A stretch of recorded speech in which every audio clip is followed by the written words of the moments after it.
जैसा मैंने बताया शिवलिंग पर एक लोटा जल का चढ़ा देना। जैसा मैंने बताया ना, उस विधान से तुम्हें 10 लोटे की आवश्यकता नहीं। शिव पुराण में उदाहरण है कि पापी से पापी भक्त भी एक लोटा जल का चढ़ा दे, चाहे वो और सामग्री चढ़ाए ना चढ़ाए, मेरे भोलेनाथ एक जल के लोटे से ही प्रसन्न हो जाए। अगर आपको विश्वास नहीं तो शिव पुराण में वेद व्यास जी ने बहुत सुंदर कलयुग का उदाहरण। एक गांव में चोर था। कौन था? चोर। जोर से बोलो ना। चोर। तो चोर की परिभाषा बताने की तो जरूरत नहीं है। चोर रोजाना चोरी करता था। एक दिन वो किसी गांव में चोरी करने गया तो देखा कि किसी अग्रसेन भवन में शिव पुराण की कथा हो रही है। चोर ने देखा कि यहाँ के कॉलोनी 19 सेक्टर वाले तो अभी जाग रहे हैं, अगर मैं किसी के घर में घुस गया, पकड़ा गया तो मार दे। चोर ने सोचा थोड़ी देर मैं भी शिव पुराण की कथा में बैठ जाता। तो चोर सबसे पीछे नहीं बैठा, सबसे आगे बैठा ताकि कोई ये ना कहे कि मैं चोर हूं। कथा सुना रहे थे महाराज जी, शिवलिंग की पूजन बता रहे थे और कह रहे थे एक लोटा जल का चढ़ा दो, मेरे भोलेनाथ तुम्हारी सब कामना पूर्ण करेंगे। चोर ने भी ये कथा सुनी। अब जैसे आरती हुई, अंधेरा हुआ, रात के 11-12 बजे जब सब लोग सो गए तो चोर चोरी करने के लिए उसी गांव में चला गया। जैसे जिस सड़क से चोर चोरी करने जा रहा था, सुन रहा हो ना क्या बात है, चोर चोरी करने जा रहा था, उसी सड़क के किनारे पर एक शिवजी का मंदिर बना हुआ था। जाली का गेट था, शिवलिंग सामने दिखाई दे रहा था। आज तक चोर ने कभी भगवान शिव को प्रणाम नहीं किया, मगर मरता क्या नहीं करता। चोर ने देखा कि महाराज जी कथा सुनाने वाले बता रहे थे कि एक लोटा जल का चढ़ा दो, जो इच्छा हो प्राप्त कर सकते हो। चोर रुक गया, हाथ जोड़ने लगा, भोलेनाथ से बोला, प्रभु आज मैंने पहली बार महाराज से तुम्हारी महिमा सुनी है।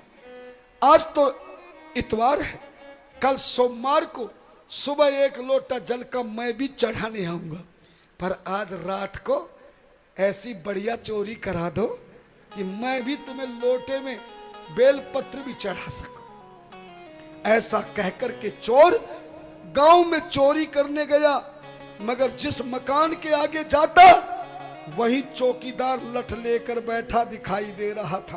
पूरे गांव में चोर ने कहा इतने चौकीदार कहां से आ गए।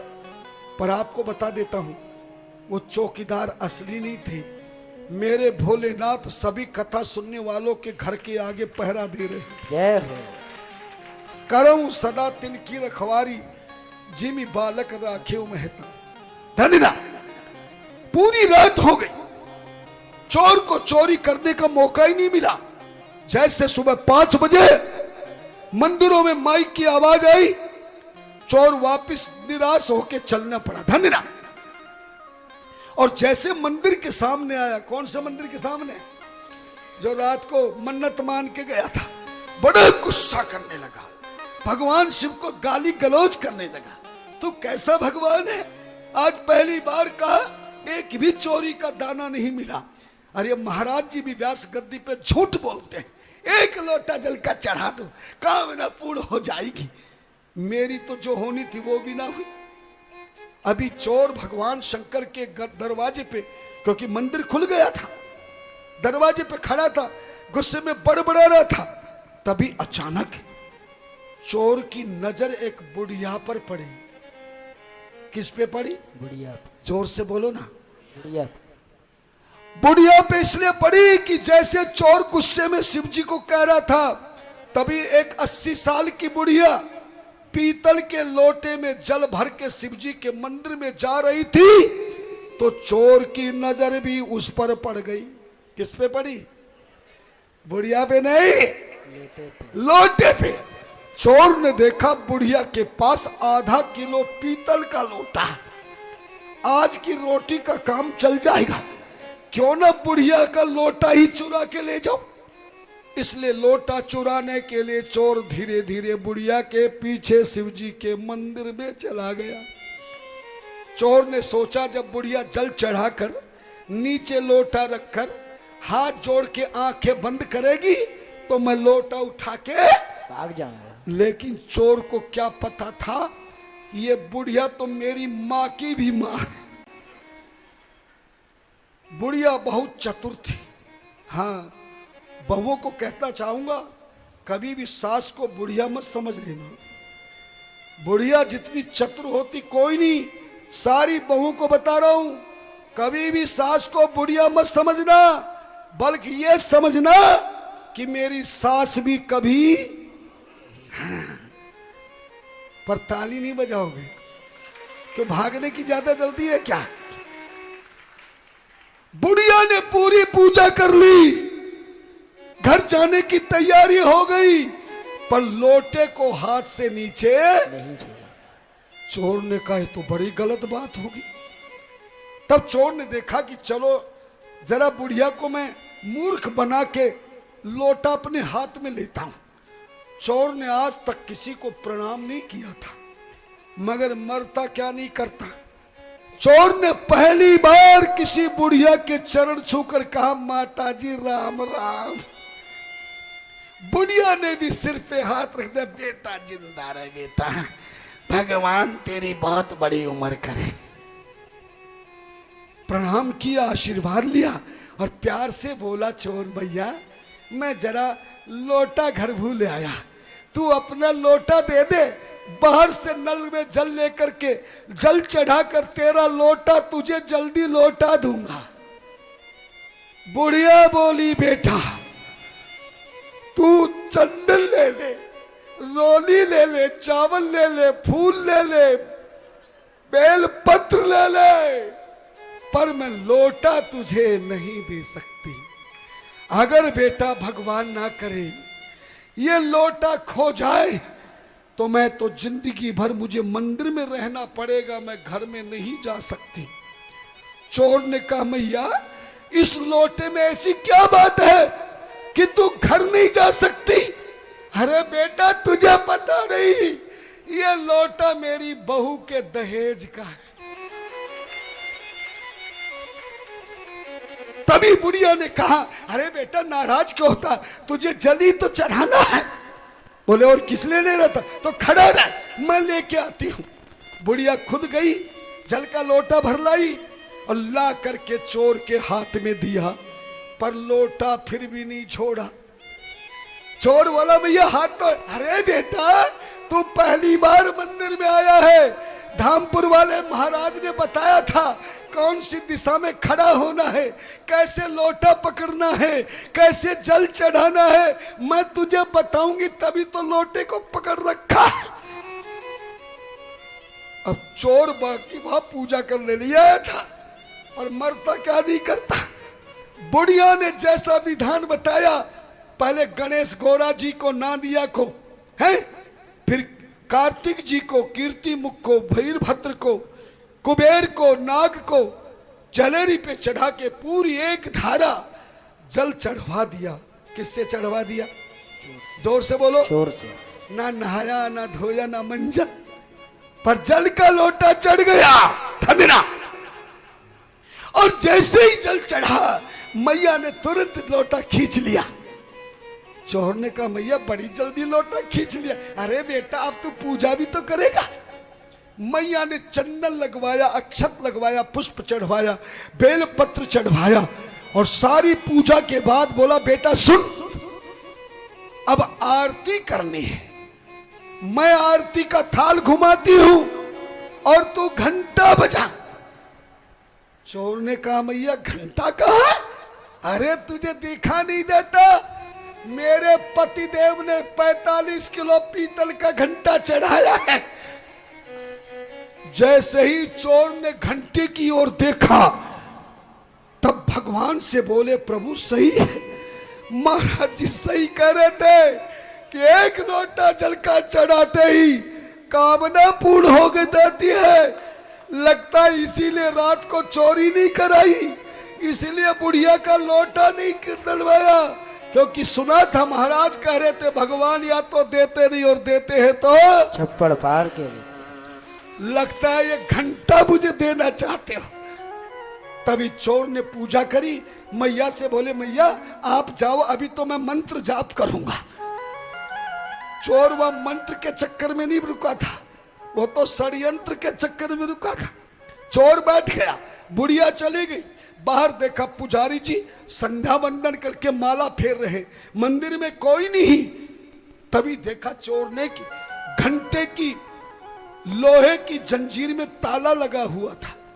सो हाथ ऊपर किया, हाथ नहीं आया। अब चोर को क्या पता ये जलेरी क्या है, शिवलिंग क्या है। जब हाथ नहीं आया, स्टूल नहीं मिली, कुर्सी नहीं मिली, मूढ़ा नहीं मिला, तो चोर पहले तो जलेरी पे चढ़ गया और फिर भी घंटा हाथ में नहीं आया तो चोर ने आव देखा न तब शिवलिंग पर ही चढ़ गया। और जैसे शिवलिंग पे चढ़ करके घंटे को पकड़कर ताला तोड़ रहा था, उसी समय कैलाश पर्वत पे भूकंप आ गया। पार्वती बोली महाराज ये क्या? शिव जी बोले देवी देख देख देख, मंदिर में कलयुग में आज मेरा कितना परम प्रिय भक्त, जिंदगी में आज पहली बार कोई भक्त है जिसने मुझे प्रसन्न किया है। पार्वती ने त्रिशूल छीना, बोले महाराज इसको भक्त करो, ये तो ठग है, चोर है, तुम्हारे शिवलिंग पे चढ़ गया। पार्वती से शिव जी बोले देवी तेरी सोच में मेरी सोच में बड़ा अंतर है। आज तक मेरे शिव मंदिर में कोई आया तो किसी ने जल चढ़ाया, किसी ने दूध दही घी शायद बूरा चढ़ाया, किसी ने बेलपत्र चढ़ाया, किसी ने फूल चढ़ाए, किसी ने फल चढ़ाए, किसी ने चांदी चढ़ाई, किसी ने सोना चढ़ाया। लेकिन आज पहली बार कलयुग का भक्त है जिसने पूजा करके अपने आप को ही शिवलिंग पे चढ़ा दिया है। मैं बहुत प्रसन्न हूं, इसको वरदान देने जरूर जाऊंगा। पार्वती जी ने शिव जी का हाथ पकड़ लिया, बोले भोले बाबा तुम भोले हो, वो ठग है, तुम मेरे सिर पे हाथ रख के वचन दे के जाओ, ये कितने भी वरदान मांगे पर एक वरदान देना है। शिव जी बोले वचन देता हूं, एक से ज्यादा नहीं दूंगा, चिंता मत कर। ऐसा कह के भगवान शंकर उसी शिवलिंग में से प्रकट हो गए जिस शिवलिंग पर चोर चढ़ा हुआ था। जैसे शिव जी प्रकट हुए, चोर भागने लगा कोई आ गया, लेकिन वो शिवलिंग पे पांव फिसल गया और धड़ाम से ऐसे गिरा कि दोनों हाथ शिव जी के चरणों में लग गए और सिर भी चरणों में लग गए। भगवान शिव ने उठा लिया, सिर पर आशीर्वाद दिया, ज्ञानी हो गया। बोले भक्तराज आज कलयुग में सबसे पहला भक्त है। रावण ने तो केवल सिर ही चढ़ाए थे, तूने तो अपना पूरा का पूरा शरीर चढ़ा दिया, प्रसन्न हूं मांग। चोर बोला महाराज 3 चीजों से दुखी हूं, मुझे 3 वरदान दे दो। पहला तो ये कि मेरी माता जी की आंखें खराब हो गई, तो मेरी माँ की आंखें की रोशनी दे दो ताकि वो भी दुनिया की रोशनी देख सके। दूसरा मेरी शादी को 15 साल हो गए, कोई बच्चा नहीं हुआ, मेरी गोद भर दो महाराज, मेरी पत्नी की गोद भर दो। और तीसरा आज के बाद मैं चोरी नहीं, मैं तो कथा कराऊंगा, इसलिए मुझे खूब धन भंडार भर दो, धनवान बना दो। शिव जी बोले सुन चोर राजा, तेरे 3 वरदान हैं पर मैं तीनों नहीं दे सकता। चाहे तेरी मां की आंख ठीक करा ले, चाहे तू तेरी पत्नी की गोद भरवा ले, और चाहे तू धन इकट्ठा कर ले, तीनों में से एक वरदान मिलेगा। चोर बोला महाराज अगर मां की आंखें ठीक ना हुई तो मां कहेगी कि शिवजी मिल ले और तूने मेरी रोशनी भी ठीक नहीं कराई, और धन नहीं हुआ तो महाराज मैं गरीब फिर चोरी करूंगा आपके मिलने के बाद भी। और मेरी घरवाली तो बड़ी खतरनाक है, अगर उसको पता लग गया कि मैंने उसकी गोद भराई का वरदान ना लिया तो मुझे घर में घुसने नहीं देगी, इसलिए मुझे तीनों वरदान दे दो। भोलेनाथ बोले चोर राजा यही तो डर मुझे, अगर मैंने 3 वरदान तुझे नहीं दिए तो तुझे तेरी घरवाली घुसने नहीं देगी, और अगर मैंने दे दी है तो मेरी वाली नहीं घुसने देगी। मांग एक वरदान। चोर की समझ में नहीं आया, तभी जो कथा सुनाने वाले महाराज थे वो भी पूजा करने मंदिर में आ गए। जैसे महाराज जी आए, चोर चरणों में गिर गया। गुरु जी, रात को तुम्हारी कथा सुनी थी, आज शिव जी प्रकट हो गए, 3 वरदान हैं, पर वो कहते मैं एक दूंगा, या मेरी माँ की आंखें ठीक हो जाए, मेरी पत्नी की गोद भर के बेटा हो जाए, और मैं धनवान बन जाऊं। महाराज जी ने कहा बिना गुरु के शिव की कृपा नहीं होती। बोले आप ही मेरे गुरु बन जाओ। महाराज ने गुरु मंत्र दे दिया, और गुरुदेव युक्ति में ही मुक्ति करते हैं, उपाय बता दिया। गुरु जी के जाने के बाद चोर भाग कर गया, हे भोलेनाथ 3 वर 3 नहीं दूंगा, 1 मांग ले। चोर बोला 1 ही दोगे? बोले हाँ 1 दूंगा, मांग जल्दी, ध्यान देना। चोर ने कहा महाराज 1 ही वरदान देना कि मेरी माता सोने के महलों में देखे पोता। शिव जी ने कहा तथास्तु तथास्तु तथास्तु, और चोर को वरदान देकर सीधे कैलाश पर्वत पर गए। पार्वती ने सम्मान किया, बिठाया। शिव जी बोले देवी तू ठीक कह रही थी, बड़ा ठग था, 3 वरदान मांग रहा था। पार्वती बोली तू दे आए, बोले वापिस नहीं आना था क्या? वो कई बार बोला मैंने 3 नहीं दिए। पहले में कहता था मेरी माँ की आंखें ठीक हो जाए, दूसरे में कहता था मेरे पत्नी की गोद भर के बेटा हो जाए, तीसरा मैं खूब धनवान बन जाऊं। तो भोलेनाथ फिर उसने तीनों में से कौन सा मांगा? अरे वो बेचारा थक गया। फिर वो महाराज जी ने कोई बता दिया, तीनों छोड़ दिए। एक नया वरदान मांगा कि मेरी माता सोने के महलों में देखे पोता, और मैंने कह दिया तथास्तु। पार्वती ने सिर पे हाथ मारा, वाह मेरे भोलेनाथ, वाह मेरे। अरे वो तो तीनों के तीनों ले गया है? तीनों कैसे ले गया? अरे मेरे भोले राजा, तेरी बुद्धि में कुछ समझ में आ जा। उसने कहा मेरी माता देखे। उसकी मां जब ही तो देखेगी जब रोशनी होगी, और सोने के महलों में देखे।